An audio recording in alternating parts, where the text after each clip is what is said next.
Téléspectateurs, une fois de plus, nous sommes là dans le cadre de votre émission Rendez-vous du soir avec les têtes bien faites de la République pour analyser les grandes lignes d'actualité, les décrypter avec un invité de marque. Ça fait plus de 5 mois.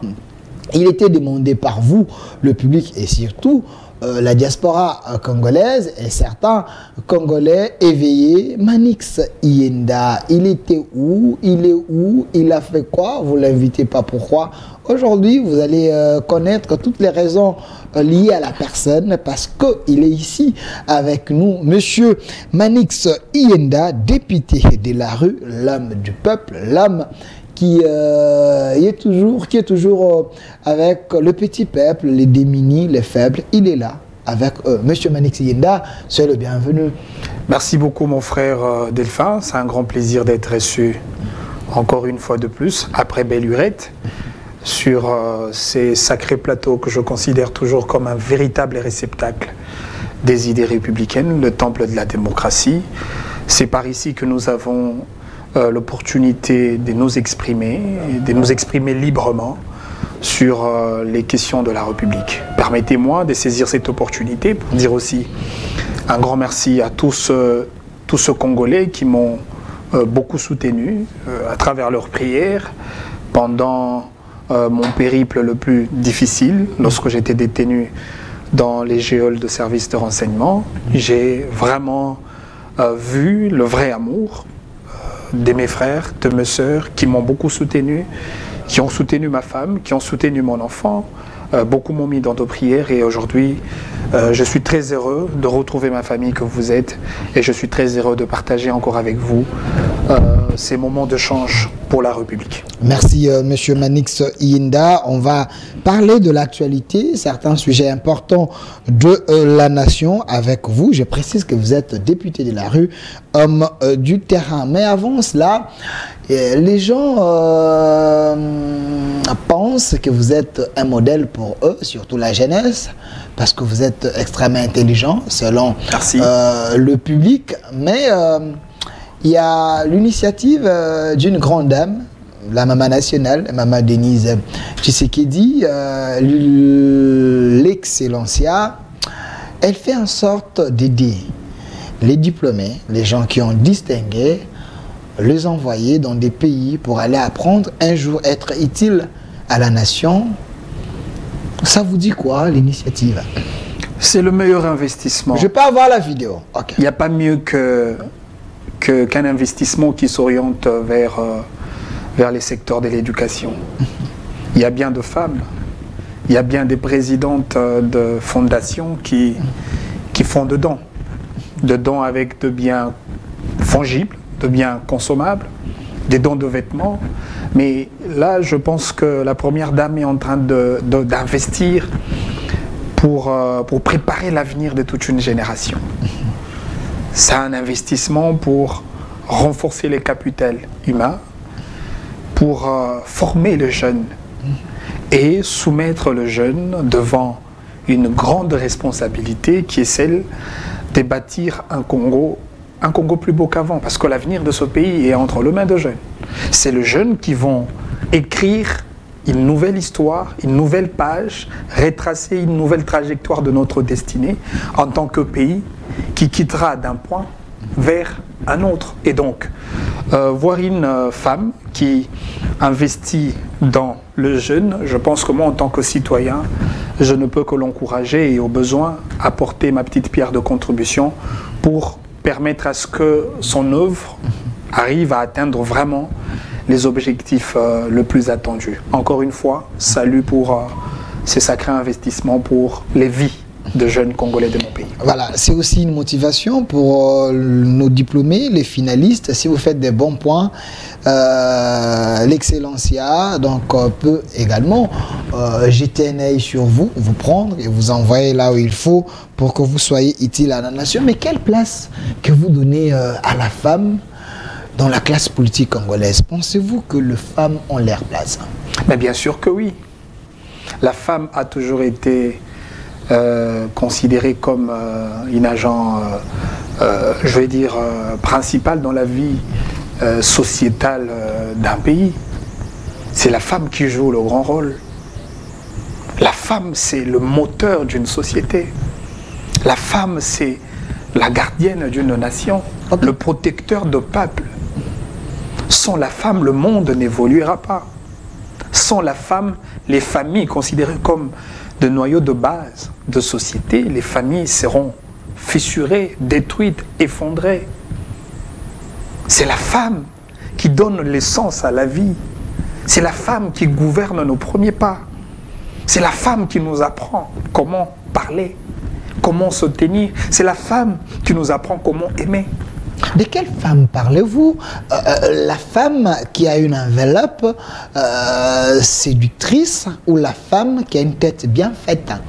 Je parle de la femme valeureuse, la femme respectueuse, la femme de probité morale. Cette femme intellectuelle capable de créer des hypothèses de solutions pour apporter des vraies réponses aux problèmes de sa société. Je parle de la femme engagée. Cette femme qui considère le problème de son pays comme des véritables déficits à transformer à des véritables solutions. La femme, elle joue un rôle très déterminant. Et même si vous prenez dans certains volets de la vie nationale, notamment sur les questions économiques, les questions de production, c'est la femme qui a commencé à produire. C'est la femme qui a commencé à transformer. Non mais les maniocs, les chikwang que nous mangeons, le foufou que nous mangeons, ça vient d'un état brut, manioc brut, et après transformé. C'est la femme qui transforme. C'est la femme qui nous apprend qu'est-ce que c'est l'économie, qu'est-ce que c'est la productivité. C'est la femme qui nous apprend comment gérer les ménages. Vous ne pouvez pas gérer une société, un État, si vous ne vous référez pas à l'expertise de la femme. Monsieur Manox Yenda, c'est ce qui est vrai. Vous êtes député de la rue. À tout moment, les gens vous parlent, les gens vous transmettent leurs désirata. Mais il semble que dans l'espace politique de la République démocratique du Congo, la femme ne mérite pas assez. Il y a plus de promotions canapé. La femme de la méritocratie, cette femme semble manquer en République démocratique du Congo. Vous vous rappelez à l'époque, il y avait des Oujouan Bombo et les autres. Aujourd'hui, des femmes, c'est à compter. Hein. Le grand problème, c'est que le Congolais aime bien faire des critiques sans pour autant creuser au fond ce qu'ils peuvent dégager en termes de conclusion ou en termes d'analyse. D'ailleurs, aujourd'hui, je vous informe que le nombre en termes de femmes qui ont accès au circuit des décisions du pays, le nombre a largement avancé depuis l'histoire. J'ai fait un travail, peut-être que je le publierai dans le cadre de mon bulletin de gouvernance que je vais publier dans tout le secteur de la vie nationale pour justifier les niveaux de gestion ainsi que de paradigmes de gestion dans chaque secteur de la vie nationale correspondant à la vision du président de la République. C'est lui qui est placé au sommet pyramidal du pouvoir, à la concavité même du pouvoir politique national, et que celui qui donne l'impulsion à chaque organe de l'État pour exécuter ces modèles de gouvernance imprimés par lui. Et là, je parlerai aussi de la femme. Parce que j'ai fait un travail de recenser le nombre de femmes dans chaque gouvernement de notre pays depuis la nuit de temps. Le nombre de femmes dans le premier gouvernement de Patrice Emery Lumumba. J'ai fait un très bon travail par rapport à ça. Et aujourd'hui, c'est le gouvernement à partir de Ilunkamba, sous le régime de Félix Tshisekedi comme président de la République. Et le gouvernement de Sama Lukonde, Sama 1 et Sama 2, c'est le premier gouvernement où le nombre de femmes a augmenté dans les circuits des décisions de notre pays. Non seulement en termes de nombre, mais aussi en termes de degré des responsabilités confiées. On n'a jamais entendu parler d'une femme ministre des Affaires étrangères dans ce pays. Ministre de l'économie, non, c'est du jamais entendu. Le seul domaine qu'on réservait à la femme, c'est à la limite soit ministre de la jeunesse, ministre des genres, affaires sociales, et ça s'arrête là. Nous avons une femme à la tête de la Banque centrale. Oui, oui. C'est ça. C'est sous... Ministre de la Justice. Ministre de la Justice. C'est son environnement, il y a Bazaïba. Et encore que ce sont de ministres d'État. Ok. C'est-à-dire que la femme, sous les régimes de Félix Tshisekedi, je dois le dire très sincèrement, la femme a une place des valeurs. Et c'est cela, la vision ou la reproduction de la vision de celui que nous considérons comme la locomotive de l'appareil de l'État, les donneurs de l'impulsion, et une impulsion qui doit être exécutée par ceux qui expédient les affaires courantes en tant qu'organe exécutant. Et je pense qu'aujourd'hui, nous pouvons être fiers. Et je reviendrai dans le prochain numéro pour vous donner un terme de nombre exact de femmes que nous avons aujourd'hui par rapport aux femmes que nous avions connues depuis le 30 juin 1960. Merci, Monsieur Manix Iyenda, député de la rue, homme du terrain. Alors, j'aimerais que nous puissions essayer un peu de parler de votre passé. Je sais que ça peut vous faire un peu du mal, mais c'est important parce que le public a besoin de savoir. La dernière fois que je vous ai reçu sur ces plateaux, vous étiez encore porte-parole du LGD, parti cher à le sénateur Matata Pogno. Si je n'ai pas à voir la photo du sénateur Matata Pogno, à un moment, vous avez eu à quitter. C'était quoi les climats Matata Pogno, aujourd'hui opposant, l'homme qui a des moyens, mais vous êtes séparé avec lui. C'était quoi le spectacle? Ben, vous savez, mon frère Delphin, je voudrais commencer mon propos par ces préludes. Okay. Hein, ces préludes qui se rattachent même à la notion de parti politique au regard des recommandations constitutionnelles. Parce que la Constitution, dans l'article 6, prône la liberté d'adhésion à un parti politique, autant pour la création d'un parti politique. Encore que le contexte démocratique de notre pays, c'est un contexte très particulier. Parce que l'exposé de motifs nous explique que la Constitution congolaise a été confectionnée effectivement pour mettre fin à l'autocratie, à la dictature, au système des partis-États, à l'unilatéralité de la pensée politique, afin de créer de brèches de possibilités d'expression politique, la compétition politique, permettre qu'il y ait une multitude de formations politiques qui compétissent dans un jeu électoral. C'est comme ça qu'on parle du multipartisme. Et le multipartisme crée par conséquent un contexte particulier de la démocratie congolaise, ce qu'on appelle la particratie. Okay. La particratie, c'est ces systèmes politiques ou ces systèmes de démocratie qui fondent sur l'existence de partis politiques. Mais encore que lorsqu'on parle de partis politiques, il faudrait que chaque parti politique essaye de jouer son rôle. Le rôle d'un incubateur, le rôle d'une machine de production des idées, des intelligences et des politiques publiques dans chaque secteur de la vie nationale. Et nous qui venons vers le parti comme membre, nous venons pour adhérer. Et l'adhésion dans un parti politique, c'est une convention politique. C'est un contrat d'adhésion.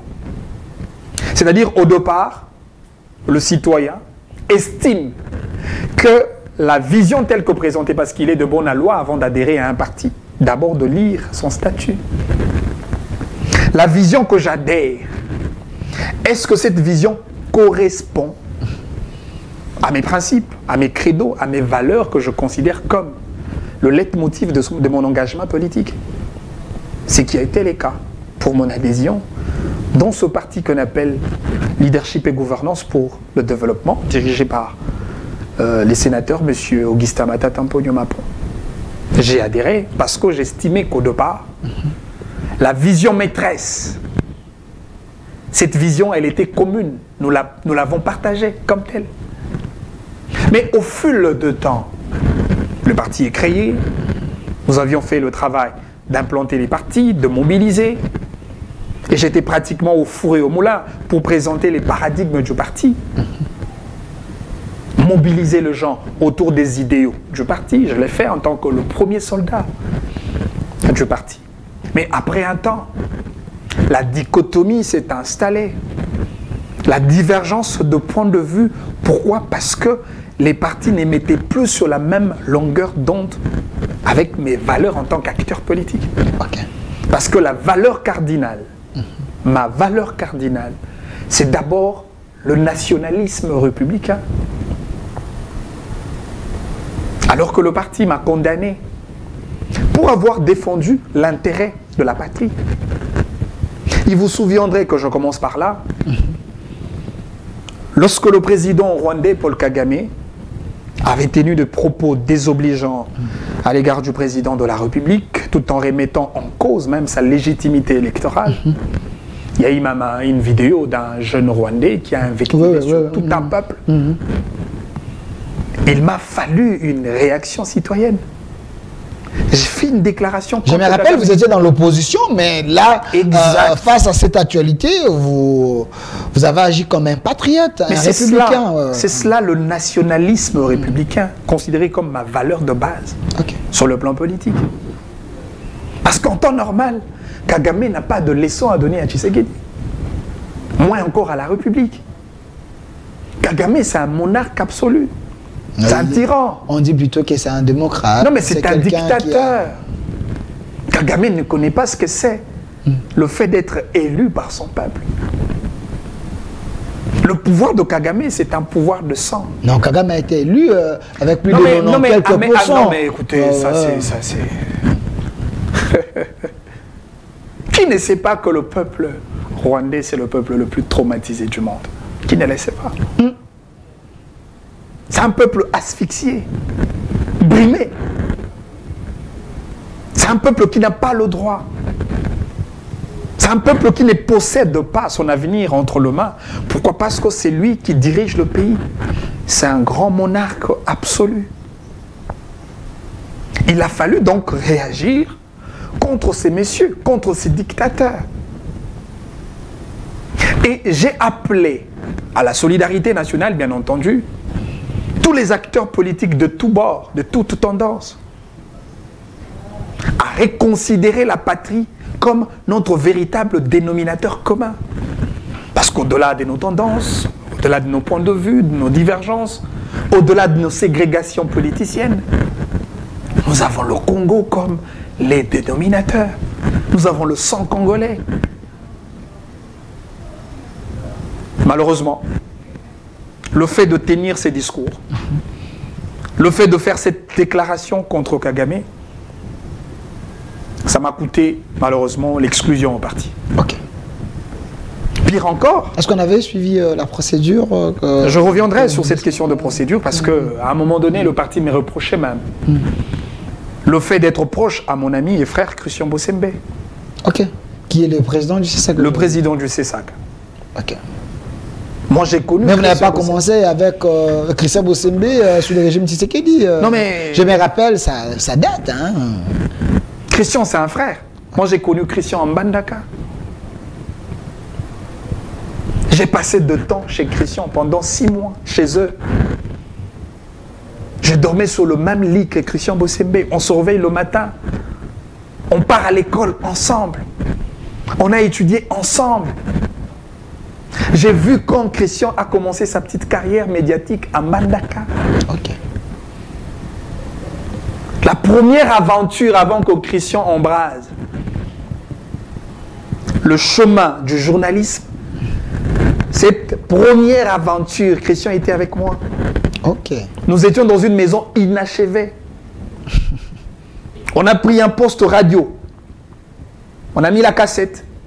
On enregistrait. Ce que je vous dis, Christian est là, le président du CESAC, que j'ai salué en passant. Il peut se souvenir encore de ces tableaux de la vie.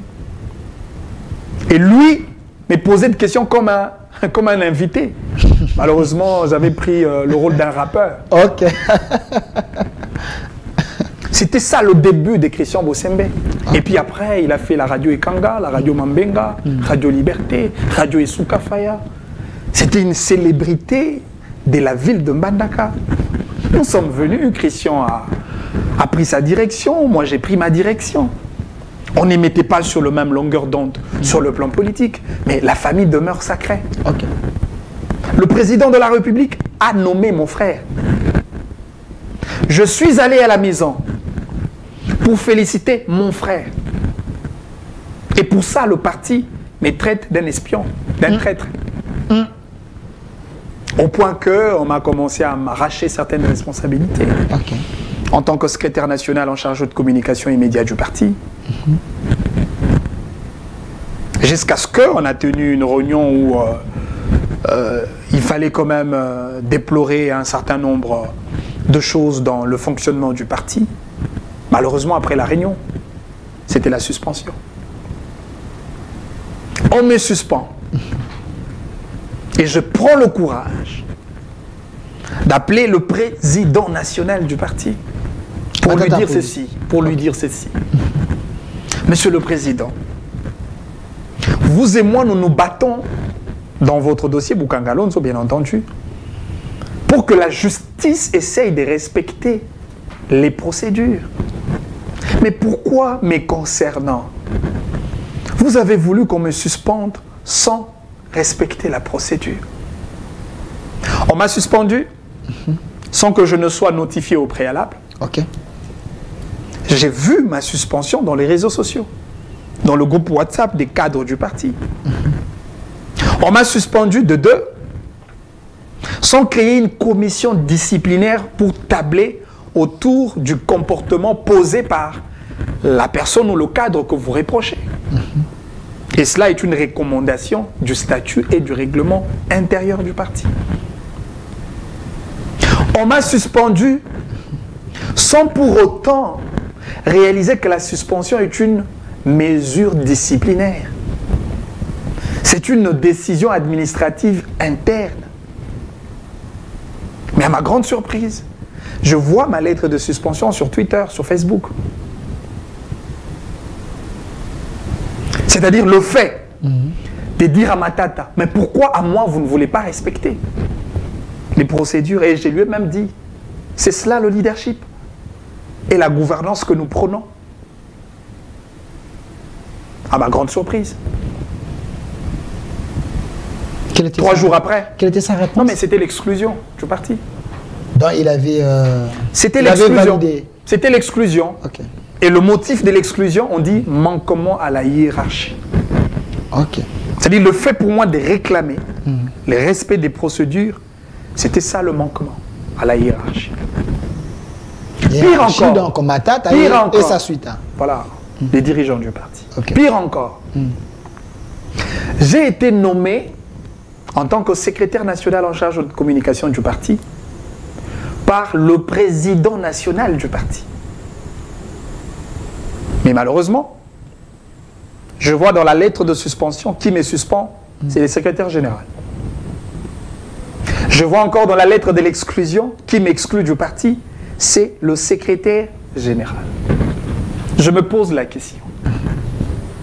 Est-ce que le parti LGD sait ce que c'est la théorie de l'acte contraire? Le principe de parallélisme de forme et des compétences. N'est-ce pas que c'est l'autorité qui nomme, qui doit révoquer? Est-ce que ça, c'est cela, le leadership? Mais Matata, c'était un professeur, c'est quelqu'un qui maîtrise l'administration. Mais malheureusement, qu'il est allé outre. Mais malheureusement, le professeur n'a pas compris aussi une notion rudimentaire comme celle de la théorie de l'acte contraire. Parce que c'est lui, en tant que président national, qui m'a nommé. C'était à lui de m'exclure du parti. Donc, ce sont bien privés, alors, si je peux comprendre. C'est un dictateur? Il a été astucieux. Je ne voudrais pas parler des dictateurs. Il a été malin. Il n'a pas été vrai. Il a été complaisant. Il a fait le jeu occulte. Mais je me rappelle, vous avez vendu quand même ces partis, hein, parti de Matata Ponyo, aussi les partis mais connus. Pourquoi pas? Parce que je n'ai jamais vu M. Franklin Tchamala passer à la télé, parler, vendre le parti. Bon, il est dans les noirs, hein, je ne sais pas sa stratégie, mais du moins, c'est Manix Yenda qui a vraiment vendu ce parti. Vous pensez qu'ils vous ont très mal remercié? Ils vous ont exploité? Ils ont utilisé votre énergie pour... Je ne voudrais pas faire mien... Pour voler et puis vous jeter. Je ne voudrais pas faire mien vos propos. Moi, je dis à ma manière. Vous savez, aujourd'hui, ce qui fait très mal, c'est le fait que les jeunes ne sont pas considérés à leur titre, à leur juste titre, juste valeur. C'est le jeune qui joue le rôle le plus déterminant dans le parti politique. N'est-ce pas que dans le marche, c'est les jeunes qui sont au premier rang. C'est les jeunes qui sont victimes. C'est nous qui descendons dans le marche. C'est nous qui résistons. C'est nous qui protégeons la première barrière avant de franchir le président national. Ce ne sont pas les présidents nationaux de partis qui viennent sur les différents plateaux de télévision pour faire le débat afin de justifier leurs idéaux politiques qu'ils ont dans le parti. C'est nous qui les faisons. Mais malheureusement, ils prennent le jeune comme des moutons de panurge. Ils considèrent le jeune comme des chaises publiques sur lesquelles tout le monde peut s'asseoir. Est-ce que ce n'est pas parce que vous vous vendez mal, là, vous êtes à la recherche de miettes, peut-être ils ne savent pas vous valoriser? Est-ce que ce n'est pas... Et parce que vous n'avez pas l'expérience, hein? Peut-être jeune, vous n'avez jamais géré autre là, ils peuvent jouer avec vous. Non, mais on a évité. Il faudrait pas jouer avec le jeune. Jouer avec le jeune, c'est une grosse erreur. Très grosse erreur. Parce que la clé pour la destinée de ces pays est entre les mains de jeunes. Nous avons le privilège de nombre, nous, jeunes. C'est nous le plus nombreux de toutes les couches sociales du pays. À nous seuls, nous représentons plus de 65% de toutes les populations. Par voie des conséquences, c'est nous qui influençons l'électorat congolais. Donc la jeunesse, c'est une richesse. Non mais effectivement, qui veut devenir président de la République n'a qu'à bénéficier le cutus de jeunes. C'est les jeunes qui vont se décider sur la prochaine majorité parlementaire. C'est le jeune. Seulement, Manix Iyenda n'est pas dans cette catégorie de jeunes malléables, facilement ballottables, manipulables. Je suis un jeune indépendant d'esprit. Je sais dire oui quand il faut et je sais dire non quand il le faut. Mais c'est ça aussi votre problème, M. Manix Iyenda. L'indépendance d'esprit devient un problème quand pour le jeune. Quand j'ai annoncé que j'allais vous recevoir, on m'a envoyé autant de questions et les gens ont fait un saut dans votre passé. On dit Manix Iyenda était avec Laurent Batumona, Manix Iyenda était avec Dieudonné Kishi, Manix Iyenda avec Matata Pogno, Manix Iyenda, il semble que vous n'êtes pas stable sur le plan politique. C'est parce que vous êtes dupeux ou c'est parce que vous êtes trop pressé, vous avez les sangs chauds comme un Mungala, vous voulez à tout prix gagner à tout moment? Non, je ne suis qu'un indépendant d'esprit. Je ne suis qu'un indépendant d'esprit. Je vous ai dit au prologue de mon intervention, lorsqu'on vient adhérer à un parti, on ne vient pas adhérer aux sentiments du président national du parti. On adhère à la vision idéologique, aux valeurs, aux principes qui guident le parti dans sa marche. C'est en cela qu'on adhère à un parti. Que voulez-vous? J'évolue dans un parti dans lequel nous avions défini les bases, la ligne directrice du fonctionnement du parti. Et qu'après un moment, les partis se transforment comme un bien familial, comme une dynastie. L'affaire du président national, de sa femme et de ses enfants. Pourtant, moi, j'ai les raisons de mon engagement politique au sein d'un tel parti. Voulez-vous que je demeure constant dans un tel parti? Mais comment je peux résister constant? Rester constant, allais-je dire, dans un parti qui se transforme à une sorte de compromission à la République. Je vous ai dit, on m'a exclu du parti simplement parce que j'ai dit non aux propos de Kagame. Vous pensez que le LGD, parce que ça surgit là, hein, le LGD, l'Ensemble pour la République, toutes ces partis-là, ils ne dénoncent pas clairement le mal que le Rwanda fait à la RDC. C'est ça qui fait en sorte qu'on traite ces partis comme des partis traitent. C'est les cas, vous pensez? Je pense que la plupart de partis, surtout ceux de l'opposition politique, ils sont complaisants. Ils ne sont pas vrais. Ils sont dubitatifs. Ils ne sont pas sincères. Au sujet de la sécurité de l'Est, au sujet de l'agression rwandaise. Regardez leur méthode. Ils sont dans le soutien à l'armée congolaise. Mais très peu soutiennent le commandant suprême. Okay. Et même ceux qui soutiennent le commandant suprême, mais ils ne soutiennent pas la position du commandant suprême. Le commandant suprême dit non à Kagame. Donnez-moi la photo du chef de l'État. Le commandant suprême, le président de la République. Il dit non à Kagame. Et pour ça, Tshisekedi a été sans vergogne.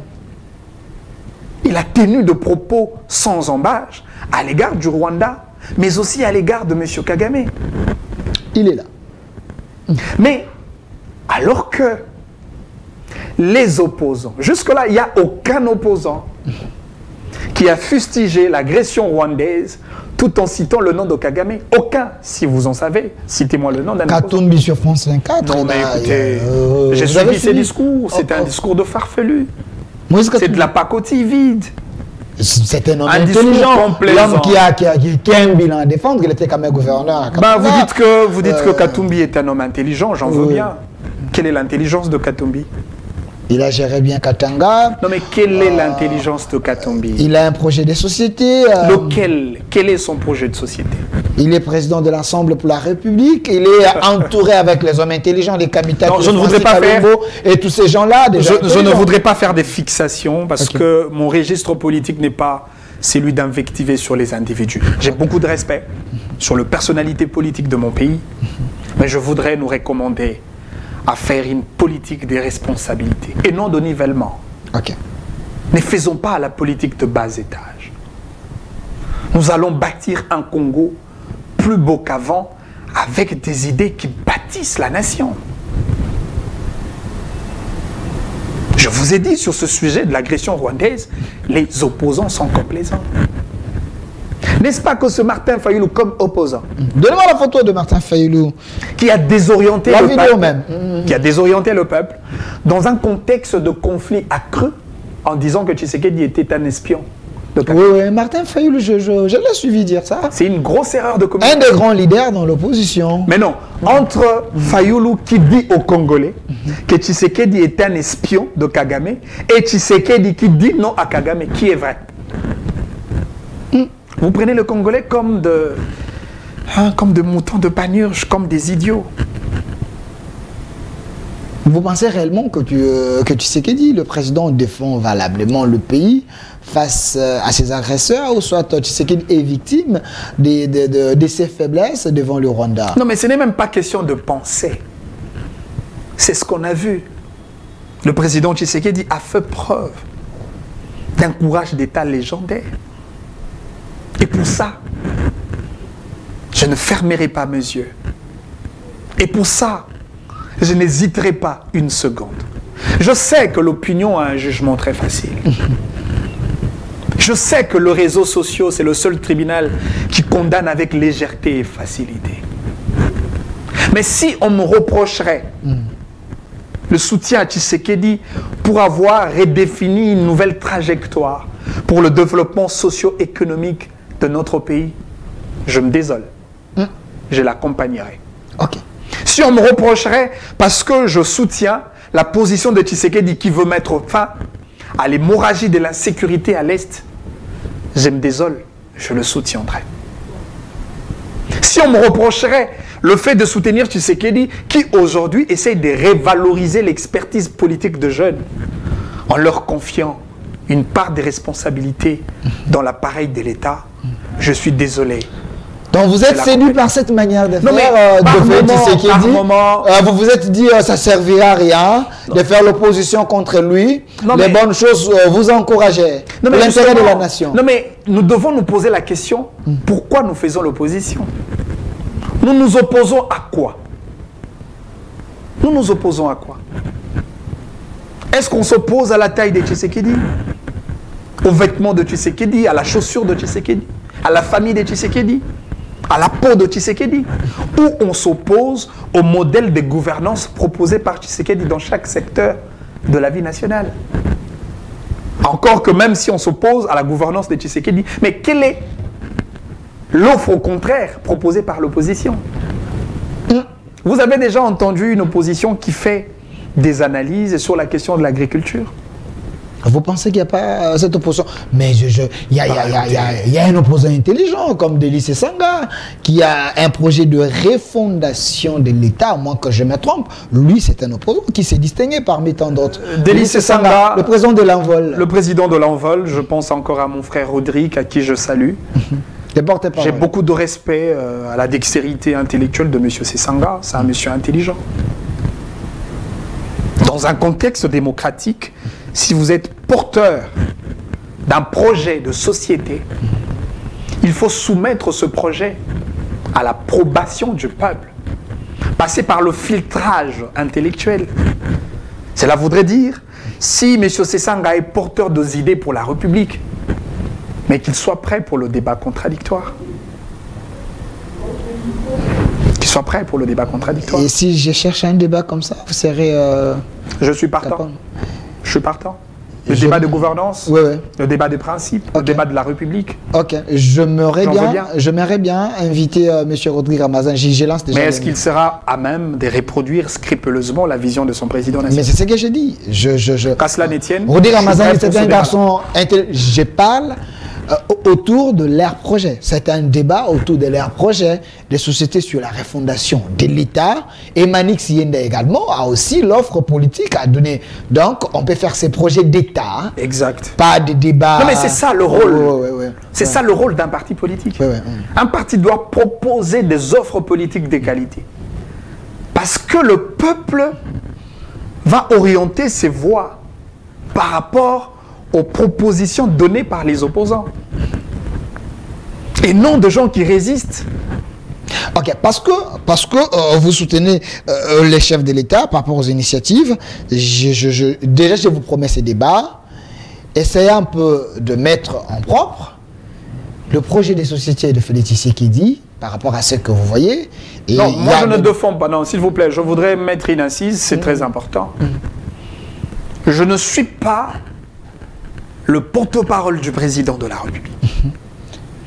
Je suis un acteur politique sur qui le Congo peut compter. Moi-même, j'ai mon programme de développement pour ce pays. J'ai mon projet de société pour ce pays. C'est-à-dire, je voudrais bien un débat où M. Rodrigue, qui vient avec le paradigme de gestion proposé par son parti, et moi, j'essaye de présenter ma philosophie politique. Et ta philosophie, c'est quoi? Et c'est un peu de... Je travaille beaucoup plus sur la question de la gouvernance locale. La reconnaissance des entités territoriales décentralisées.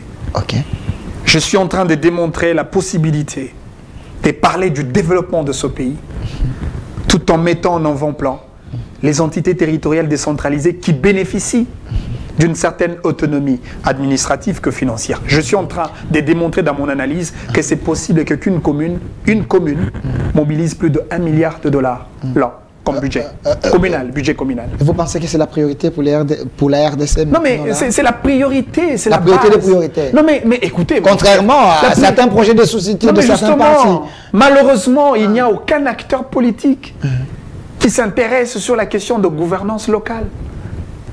Regardez la forme de l'État que nous avons. Au-delà de la forme horizontale, l'horizontalité du pouvoir congolais, là où nous voyons le pouvoir exécutif, un pouvoir bicéphaliste, président de la République et le gouvernement d'une part. Le Parlement, un Parlement bicaméraliste également, l'Assemblée nationale, le Sénat, ainsi que le pouvoir judiciaire, le parquet, d'attache aux cours et tribunaux. Mais au-delà de l'horizontalité du pouvoir, il y a la verticalité du pouvoir. Le pouvoir central le pouvoir provincial, les ETD, les entités territoriales décentralisées, villes, communes, secteurs, chefferies, et après, les entités déconcentrées, territoires, regroupements et villages. Merci. Mais non, le citoyen qui vit dans un village, comment est-ce qu'il doit bénéficier de la chaleur de la gouvernance qui vient du centre vers le plus bas niveau? Merci. Alors, je vous donne un exercice. Je m'adresse au porte-parole de parti politique et au secrétaire général de parti politique. En dehors de cette émission, j'ai une autre émission qui s'appelle Duel. Alors, j'aimerais bien faire des débats comme ça. Votre parti politique, l'idéologie, les projets des sociétés, autour de ça, et on confronte cela à d'autres partis. Je pense qu'on peut offrir à la nation des bons débats, des débats républicains. Alors, M. Manix Yinda, une question directe. Vous êtes dans l'opposition, dans la résistance, l'opposition républicaine ou quoi? Parce qu'il faut que les gens puissent vous identifier maintenant. Vous êtes député de la rue, oui, mais... Je suis du camp de la rue. Okay. Je suis du camp du peuple. Moi, je suis dans la logique d'un bâtisseur de la République. Je travaille pour apporter ma brique de construction pour bâtir un Congo plus beau qu'avant. Okay. Je suis le partenaire du développement économique. Le partenaire du développement économique, M. Manix Yinda, avant que nous puissions chuter avec la dernière question sur les élections, l'économie de la République démocratique du Congo. Mais j'aimerais quand même que nous puissions parler de vos séjours à l'ANER. Donnez-moi le logo de l'ANER, c'est important. M. Manix Yinda, ça fait 4 ans et demi, j'avais suivi le chef de l'État quand il était encore candidat président de la République. Il avait dit une fois président, les locaux de l'ANER, il n'y aura plus de prisons fictives, il n'y aura plus des cachots terribles. Il va humaniser l'ANER. Est-ce que c'était le cas quand vous étiez ici à l'Agence nationale des renseignements? Quelle est votre lecture de l'ANER d'aujourd'hui? Ben, d'abord, je voudrais dire une chose. En temps normal, en tant que détenu qui vient d'être relaxé, je ne suis pas habilité à pouvoir émettre un point de vue sur le service de renseignement de mon pays. Ce n'est pas parce que cela est interdit, mais moi je le considère comme une obligation ou une responsabilité d'un homme d'État que je suis. Jean-Pierre Bemba, après avoir passé ses 10 ans dans le geôle de la Cour pénale internationale, après, Jean-Pierre Bemba n'a pas tenu des discours pour vous expliquer ce qu'il a vécu. Vital Caméré et tout le reste qui ont été condamnés. C'est-à-dire, en tant qu'homme d'État, on est tenu à une certaine obligation de sobriété vis-à-vis de questions le plus sensibles de la République. Mais qu'à cela ne tienne, puisque vous avez besoin de quelques informations qui se rapportent aux propos du président de la République sur l'ANER, et je me permets quand même de le dire ainsi. Ce qui est sûr, moi j'y étais. Et aujourd'hui, je le dis, mais sur le cœur, Dieu m'est témoin. Si quelqu'un vous dit qu'il a été torturé physiquement à l'ANER, ce serait une grossièreté, un gros mensonge. Jimmy Kitenge l'a dit. Non, c'est faux. Peut-être que vous, on vous a épargné, mais lui peut-être. C'est faux. Okay. Évitons de la levure politique. Là? La levure politique. Okay. L'assimilation politique. Évitons. Le peuple congolais est assez mature pour comprendre l'assimilation. Le peuple en tant qu'arbitre ne sifflera pas l'assimilation de certains acteurs politiques congolais. Moi, je n'ai pas été torturé. Et Jimmy, je vous informe, Jimmy n'a fait que probablement 1 semaine ou 2 semaines. Moi, j'ai fait 4 mois. Ok. Jimmy, après, il a été transféré à la prison de Makala. Et je pense qu'ici, je ne parle pas de Makala, je parle de l'ANER. De l'ANER. Parce que moi, je n'étais pas été à Makala. Agence nationale de renseignement. Et là-bas, moi, je n'ai pas été torturé. On ne m'a pas frappé. On ne m'a pas frappé. Encore que, lorsqu'on parle de l'humanisme dans le service des renseignements de notre pays, effectivement, moi, lorsque j'étais venu, j'ai fait 4 mois, je vous ai dit tout à l'heure, mais j'avais droit à un petit pain. chaque matin. Ok. Et un repas chaud chaque 14h ou 15h. Ben ouais. Aujourd'hui. On mangeait le riz, les haricots, les légumes, le poisson, le foufou, et voilà, ça dépend. Encore qu'il y avait un service médical minimum qui était disponible. Il y avait un médecin qui était là tout le jour pour contrôler l'état de santé des détenus. Ok. Et les médecins avaient même enregistré une catégorie des détenus qui étaient sous régime alimentaire. Il y avait des gens qui souffraient de tension, qui ne mangeaient pas sel. Et il y avait des repas sans sel destinés pour ce gens-là. Sous le régime Tshisekedi. Malheureusement... Ce n'est pas de la poudre aux yeux, c'est la réalité. Je me suis inscrit dans une voie... Peut-être vos anciens collègues sont en train de vous suivre ici, qui sont encore là. J'ai dit, je mets ma main sur le cœur et Dieu m'est témoin. Ok. Moi, j'ai tombé, j'ai fait quelques petits problèmes de santé à 3 reprises, la malaria, de fièvre. Mais j'ai été consulté par le médecin avec le médicament pris en charge par le service. Parce que ce n'est pas permis que les médicaments viennent de l'extérieur. Il faut un contrôle médical avéré pour suivre l'état de santé de chaque détenu. Ça relève effectivement de la responsabilité du service. Et on a accordé la visite à ma femme. Ta femme? Ma femme venait. Elle pouvait venir tout le jour de la semaine. Vous voir? Mais voir, dans les locaux de... elle venait. Ok. Mais de là où j'habite, jusqu'au lieu où j'ai été détenu, il y a quand même une longue distance. Oui. Et c'est comme ça que j'avais établi un horaire avec ma femme de venir 3 fois la semaine. Et quand elle venait, elle m'amenait encore de la nourriture. On permettait que ça entre? Non mais bien sûr, ma femme m'amenait de la nourriture. Il y a ma femme qui me regarde, je ne peux pas outrager. Ok. La sacralité de ma vie conjugale avec ma femme en voulant satisfaire une catégorie de gens. Ma femme m'amenait de la nourriture. Ce qui est encore étonnant, et je pense que ça va encore vous étonner. La nourriture que ma femme m'amenait, on le mettait dans un congélateur. À l'année? Oui. Sous le régime du Tshisekedi. Mais sur le cœur. Il y a des congélateurs. Il y a un congélateur à la cuisine. Vous vivez bien. On mettait la nourriture et ça me permettait de manger ma nourriture pendant 4, 3, 5, 6 jours. Ok. Elle m'a amené des dolés, des trucs un peu comme ça, parce que voilà, on est enfermé dans un endroit où on n'avait pas peut-être droit. Et elle m'a amené quand même ces choses. Et vous regardez aussi la télévision? Non, il n'y avait pas de télévision malheureusement. Oh, ok. La torture, elle était beaucoup plus morale. Ok. Mais physique, non, il n'y avait pas de torture. Autre Parce chose. que moi, je me rappelle, je vous appelais à un moment, ton téléphone est passé par... Non, mais le téléphone, on n'avait pas droit de tenir le téléphone. C'est un service de renseignement. Ok, oui. Et parmi les méthodes de traitement de dossier, on check aussi les téléphones. Ok. Donc, je ne pouvais pas tenir mon téléphone. Mais j'avais droit de parler avec ma femme, de demander comment va l'enfant. On m'accordait un temps, 20, 25, 30 minutes, et puis après, elle part. Et un autre élément, par rapport à la fermeture de cachot. Ok, oui. Les gens disent, mais comment le président Tshisekedi disait que le cachot des LANR sont fermés et où est-ce que toi tu étais? 4 mois quand même.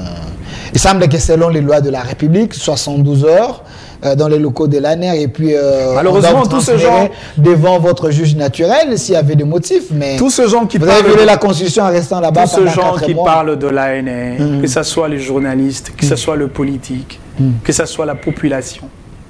Personne, et j'ai bien dit personne, n'a songé de lire la loi qui organise les services de renseignement dans notre pays. Personne n'a songé.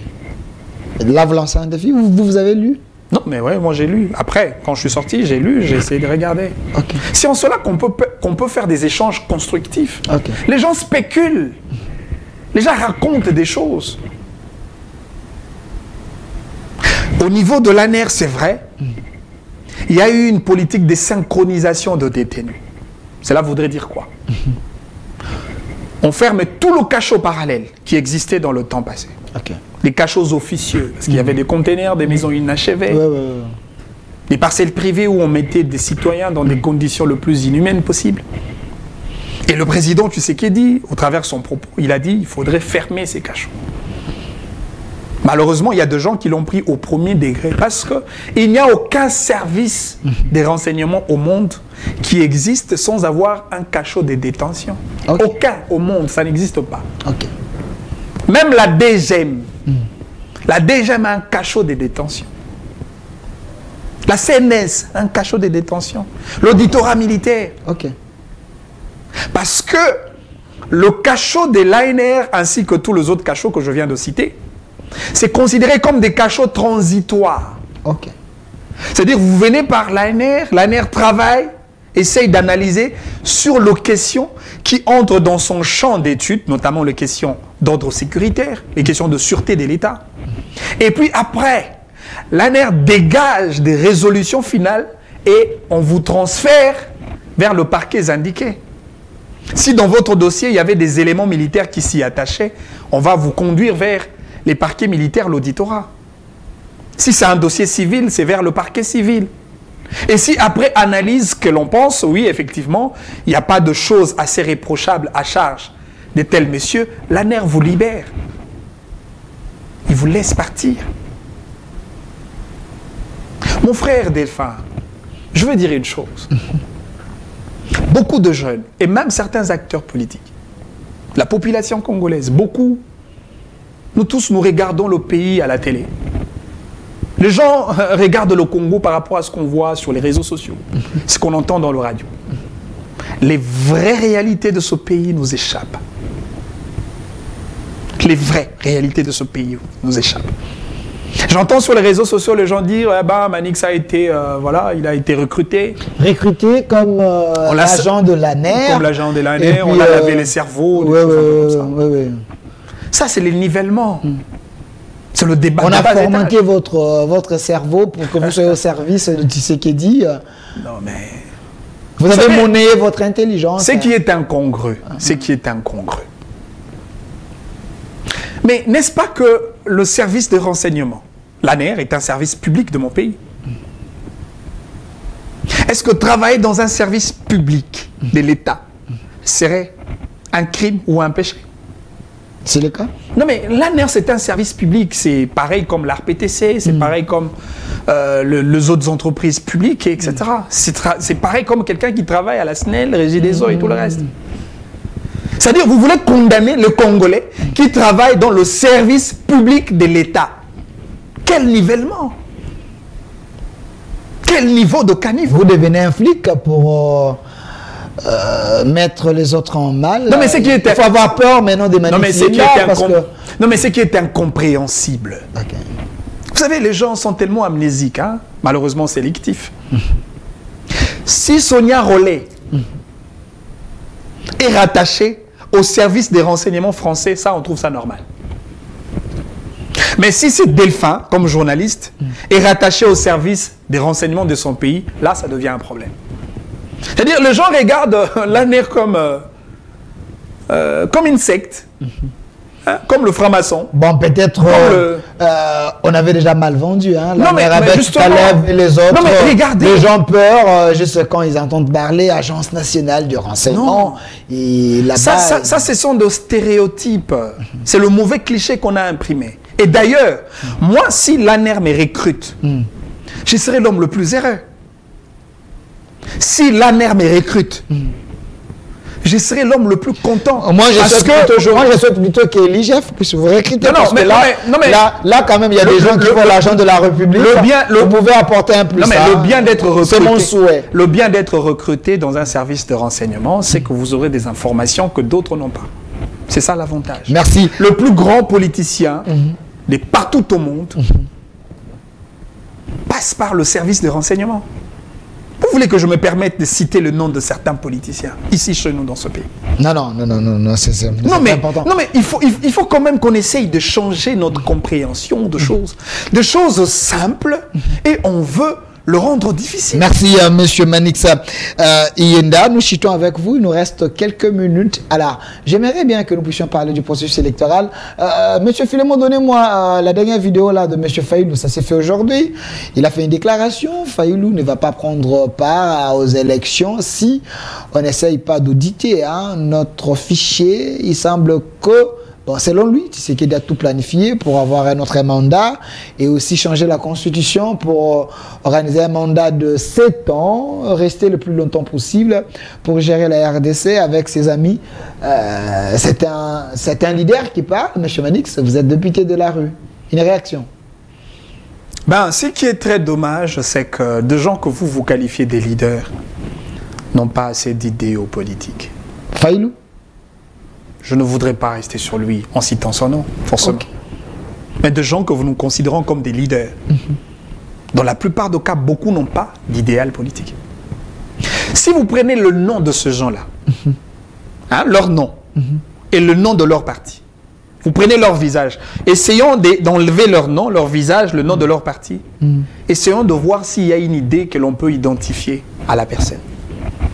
Derrière Moïse Katumbi, il y a quelle idée que vous pouvez vous référer à lui? Apparemment non. Hein. Katumbi non. Mais non, en quoi on est leader? Mais Fayoulou... Derrière Fayoulou, quelle est l'idée qui peut construire la République et qu'on dit ça, c'est Fayoulou, sans citer son nom, sans voir son visage? Quelle est cette idée? J'aimerais bien comprendre. Hein. C'est vraiment l'offre politique de Fayoulou. Vous avez gratté la tête. Hein? Oui. Mais non, en quoi l'offre politique de Fayoulou? Non, mais en quoi ils sont grands? Vous pouvez m'aider, hein, vraiment. En quoi ils sont grands? Qu'est-ce qu'ils proposent? En quoi ils sont grands?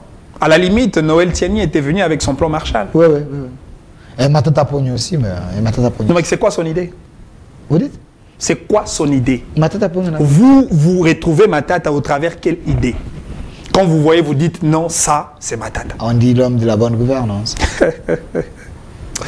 Donc c'est juste pour vous dire que, encore une fois, c'est les mêmes réalités politiques du pays qu'on assiste. On n'avance pas. Donc il y a une opposition très faible. On n'avance pas. Dans le président Félix a raison de dire qu'il y a une opposition faible. Non, je ne parce peux que pas dire... Tshisekedi, on savait quand même l'état des droits. Mais apparemment l'opposition d'aujourd'hui, c'est une opposition Je ne peux pas dire que c'est une opposition faible. Parce qu'il ne faudrait pas considérer l'opposition comme des faiblards. Parce que l'opposition est une option prise par le constituant de notre pays. L'article 8 de la Constitution considère les activités de l'opposition comme sacrées. Au-delà de ça, l'opposition est perçue comme une institution au travers le porte-parole de l'opposition. L'opposition fait le contrepoids. Il joue un rôle. C'est le cas de notre aussi opposition important. aujourd'hui. Non, le problème, c'est ceux-là que vous qualifiez de grands. Ce n'est pas ce genre-là qui porte l'opposition. Parce que derrière ces gens, on ne retrouve aucune idée. Merci. Mais si Martin Fayoulou avec les idées se retire, mais regardons la floraison, le panoplie ou la panoplie des partis politiques qu'il y a. Dans plus de 700 et quelques partis politiques, si un parti se retire, en quoi ça peut déranger le processus électoral? Mais c'est un leader, non, mais tu sais qu'il dit, il a été aussi un leader, l'UDPS s'était retiré. Et on a tenu les élections et la République n'a pas cessé d'être République. Donc si Fayoulou se retire, Tshisekedi avec son groupe, ils peuvent organiser les élections. Moi, je considère ça comme un bon débarras. Okay. Parce qu'il n'y a pas un autre moyen pour renverser le pouvoir de Tshisekedi si ce n'est pas les élections. Est-ce qu'il y aura réellement les élections en 2020? Non, mais Tshisekedi l'a dit. En Chine, Tshisekedi l'a dit. J'ai suivi le président de la CENI, Denis Kadima, l'a confirmé. Et Manara aussi. Hein. On attend les élections et on va... Crédible, transparente. On attend les élections et on veut des élections crédibles, transparentes, participatives. Merci. Monsieur Manix a regardé la caméra. Que le peuple congolais retienne quoi de votre passage ici? Que le peuple congolais retienne ceci. C'est 30 juin 2023, notre pays totalisera 63 ans d'indépendance. Le Congo a vieilli, mais le peuple congolais demeure l'enfant éternel. Si nous pouvons faire un effort de grandir un peu. 63 ans après, allons-nous continuer à célébrer le culte des personnalités autour de certains individus? 63 ans après, nous continuerons à mettre en avant-plan de notre action politique les méthodes cancérogènes, en l'occurrence les tribalismes, les népotismes, les clientélismes, les favoritismes, 63 ans après.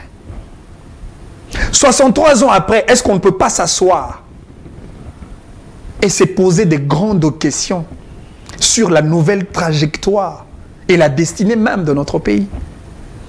63 ans après, est-ce qu'on ne peut pas faire un état des lieux général de chaque secteur de la vie nationale?